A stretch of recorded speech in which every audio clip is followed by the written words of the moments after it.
covering Redskins training camp, reporting in Baltimore, in Richmond, reporting from the Convocation Center in Annapolis, in Landover, Maryland, at Nationals Park, from Bridgeport Stadium, here at Villanova Stadium, reporting from Veterans Memorial Park. WHSV Sports Director David Guzman following the team for us tonight in Annapolis, Maryland. An amazing day of football with some amazing weather here in Annapolis is turning to an evening of celebration for some happy Hokies. At 5, a New Year's tradition is set to make its first appearance in our nation's capital as outdoor hockey invades the home of Washington baseball. The countdown to the Winter Classic is now in its final hours, and WHSV's Sports Director David Guzman is at Nationals Park with how the weather could play a big role in when the game will be played.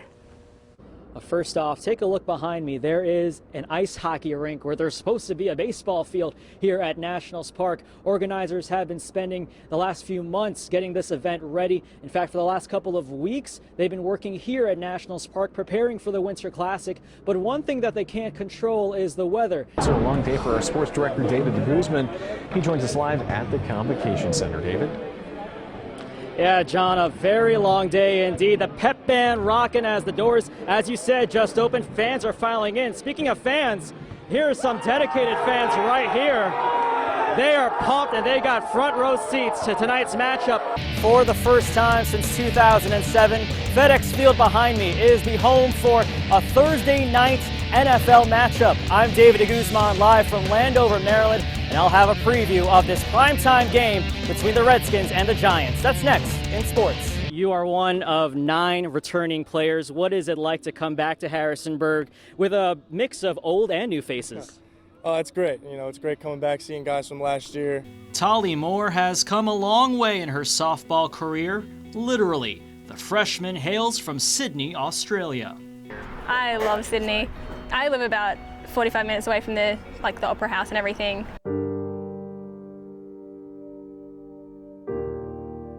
Running, absolutely. It's where I feel at peace. It's where I feel joy. It's what I can do to organize my thoughts. It's what I can do to prevent anxiety, and it's basically self-medicating. Running is a sanctuary for Ryan Gaiman, a place to escape a life full of struggle. Around 4 years old, I was diagnosed with a high-functioning form of autism by a doctor. He told my parents that I would never be able to write, that my reading level would stay around 5th grade, I wouldn't have motor skills. I just love being in the woods, so it drew me in, and love being out here riding rocks and going super fast through the woods. Over challenging terrain and through narrow turns, Derek Elliott pedals with a passion. I hope that all the work that I put in and all that I've trained for actually shows. It already has for Elijah Haig, who is reaching the peak of a breakout season on the track. It's exceeded everything that I could have imagined, honestly. Bill Phipps has been the public address announcer at Clover Hill baseball games for about the last decade and a half. But the Bucs' voice was missing for the last month as Phipps dealt with a brain tumor. Tonight, the veteran returns to the small shed above the wooden seats at the Clover Dome. I'm overwhelmingly thrilled to be back. I can't wait for tonight. Anytime I miss a Clover Hill game, I miss it as much as I miss anything. For Bill Phipps, this room that overlooks the field at Buck Bowman Park is his second home. Football is back with hard hits and crushing tackles. And if your child is playing, there's one question you should ask. Is the helmet safe? Tonight on WHSV's 11 at 11, we're headed to Virginia Tech, where one professor is using technology to put helmets to the test. Find out which helmets are best, which ones are used in the Valley, and what questions you should be asking your child's coach. It's information every football parent needs to know. Impact, tonight on WHSV's 11 at 11. So I have here 2 helmets, guys. This green one is the older helmet, a Rydell VSR4. Rydell actually doesn't make these anymore. This is from the late 90s, early 2000s. It's still being used around.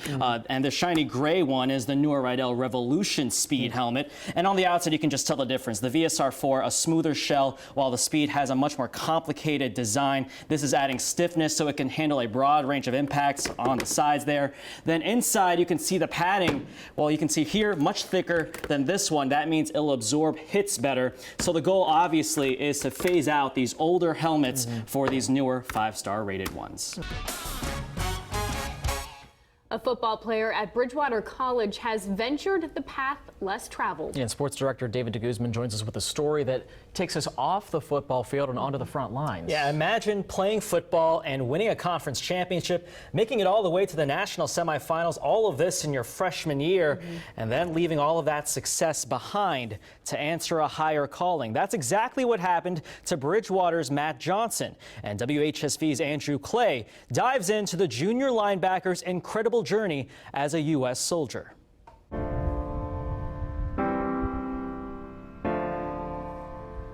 I was actually just beginning high school. I was in 9th grade at the time. We turned on the news and found out that airplanes had struck the World Trade Center, and eventually there was a crash at the Pentagon and out in western Pennsylvania. It really hit home. The military had always been a big part of me, especially after 9/11, and I always had that patriotic side of me, so I decided to leave here and join the Army then in February of 2006. In the fall of 2005, Matt Johnson was a freshman on an incredible Bridgewater football team. Trading the glamour and success for combat boots was one of the most difficult decisions of his life. Part of me really wanted to stay here, wanted to get my education, to continue to play football. I really enjoyed it here. And I almost felt like I was letting down Coach Clark. I just felt that it was just inside me to help defend the country. I remember having a conversation with Matt in December after his freshman year. He wasn't doing well in school, and we remember back in December 2005, I remember telling him, I said, Matt, if you enlist, you're going to get some difficult duty. At the age of 20, Johnson joined the 101st Airborne Division and was deployed to Iraq. It's not so much your age, it's more what's inside of you. He spent 3 deployments in 29 months overseas.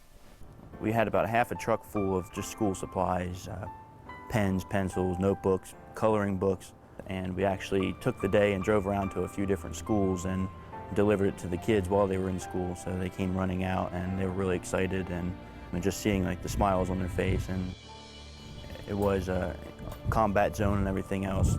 It was still nice to be able to see that we were also doing good. Last spring, he returned to Bridgewater, worked on his grades and is back on the field, following his heart. You know, I saw his father after the game last Saturday, and he said, Coach, I know there's still work to do, but he goes, this is kind of the happiest I've seen Matt in a long time. A part of me had always reserved, I guess, myself for football. I really felt like I never was able to close that chapter. And that's when I just realized that the Army was great and everything, and maybe I could go back there one day, and I feel a little bit more at peace with myself, or at least the beginning stages of it, being able to come back, get a great education, and play football again, and it's been really enjoyable. In Bridgewater, Andrew Clay, WHSV Sports.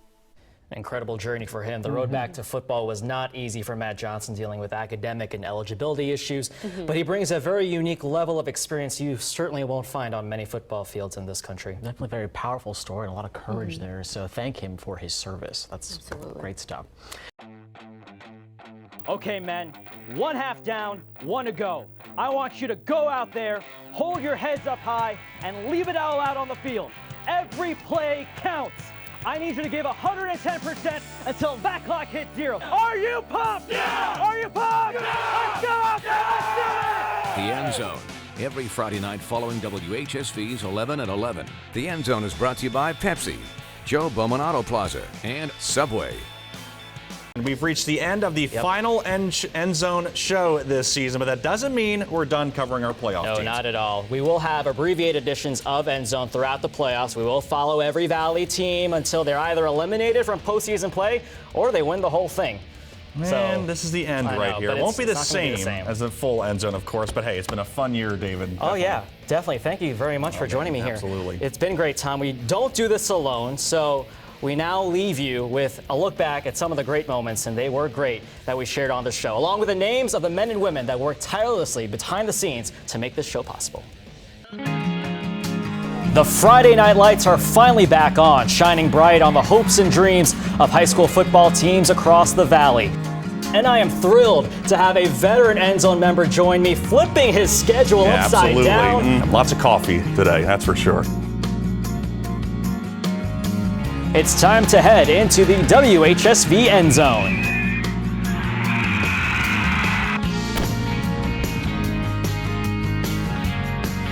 Top three, top three, top three. This is a top three nominee.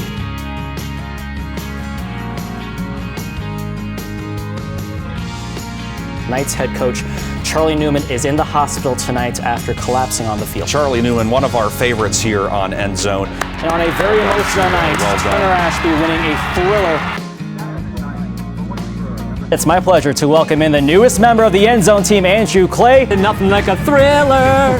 Time to talk about playoffs, Andrew. Playoffs? Toss it over to Jay Willie. Jeff Williamson standing by in our fan zone. It's time to activate our playoff tracker. Whoop, bam, there you go. Follow him on Twitter. I just want to mention that. He's looking pretty good on those highlights right now. Yes. You also have an alter ego. Can you talk about your other career as a professional wrestler? There you go. This footage a right here. little trash can, but wow. That'll do it. For his beard. I'm David Guzman. And I'm Tom Dempsey. Thanks for joining us. Have a great weekend.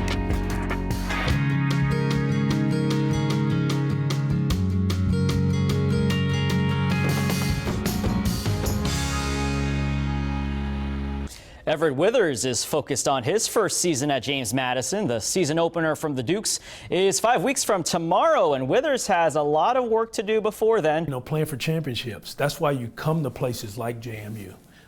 You come to places that have lived that dream and smelled that air before, and you want to get back to that. If you remember, Withers was hired in late December after Mickey Matthews was fired. The former Ohio State defensive coordinator brings 26 years of experience with him to the Valley.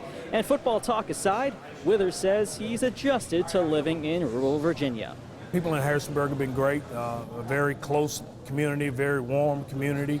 Dukes with a 2-point lead, and Daniel Brown, what can Brown do for you? Sneaks into the end zone. That's his second touchdown of the game. Leading the way for the Dukes today, Taylor Reynolds, who became the first Duke to have 2 interceptions returned for a touchdown, and his 2 defensive touchdown ties a school record. In Richmond, Andrew Clay, WHSV Sports. All Withers was looking for was growth in the program, and today he saw that growth rewarded with a playoff berth. Let's take a look at JMU's section of the 2014 bracket. The Duke's name is on the bottom of your screen. They'll host a playoff game for the first time since 2008, and it's an in-state opponent, Liberty University, the champions of the Big South Conference. The road to Frisco never even left Harrisonburg for JMU. Yes, the Dukes took advantage of 4 turnovers by Liberty in the first half, but then an 11-minute drive in the fourth quarter by the Flames left JMU with just 1 full possession in that final period, and they failed to capitalize, with the Dukes ending their season in the first round of the FCS playoffs. The grind of 8:30 a.m. practices continues for the Redskins as the players put in their 5th straight day of work at training camp. But a well-earned break is on the way, and Sports Director David DeGuzman has the details in this report from Richmond. Andy, for the 3rd straight day, the Redskins had practice in full pads today on what was a gorgeous day 5 of training camp here in Richmond, and there's no doubt that this was the most intense session they've had yet. A huge win for the Redskins at their home opener comes with a big loss to the Washington roster. An update on RG3's injury next in sports.